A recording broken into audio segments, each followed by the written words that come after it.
Now, if we get too cold, we can suffer from hypothermia. Do you know how to help somebody that's hypothermic? I'll watch this video all the way through to the end. If you find someone that's suffering from hypothermia, it's really important actually not to reheat them too quickly, as this can complicate the matters and it can actually cause a cardiac arrest.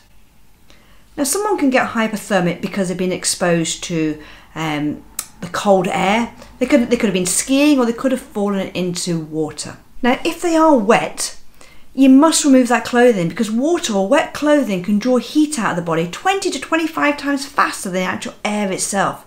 So it's important to ensure the person is out of the water, they're free of any wet clothing, and they are dried by patting gently. Signs of hypothermia can include uncontrollable shivering, disorientation, and also confusion.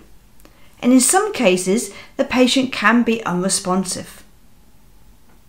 With severe hypothermia, the pulse can be so slow and so weak it's very difficult to detect. Now, hypothermia doesn't just happen to people that are outside. It can happen from people in their own homes. And especially in the winter, when people are trying to save on their energy costs, they can suffer from hypothermia. And our job is to warm them up. But try and prevent hypothermia in the first place. If you are going out somewhere where there is likelihood someone's going to get wet or they're going to fall into water because there's water nearby, and even on a summer's day, someone can get hypothermia by falling into a cold lake, do we have a change of clothes with us? Do we have towels? Do we have blankets? Do we have things we can warm somebody up with if need be? A foil blanket from a first aid kit is not sufficient in warming someone up. All a foil blanket does is keep them warm. If we are going out sledging with the children, then make sure that we have appropriate change of clothes. Make sure they don't get too cold.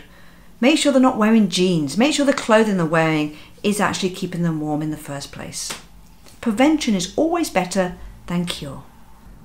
Now, it's worth mentioning two other cold-related problems. The first is frostnip. Now, frostnip is where the skin freezes and it becomes red and white, and it's very painful. But you can warm frostnip up by, if it's on my fingertips, put them underneath my armpits to keep them nice and warm. You just have to be careful that it doesn't develop into frostbite. Now, frostbite is more serious and you need to speak to emergency medical services. What frostbite is, it's where the body's tissues, muscles and blood vessels freeze. And with frostbite, rewarming should only be attempted slowly, using water no more than 40 degrees. Never rub or massage frostbitten areas, because that's going to make it worse.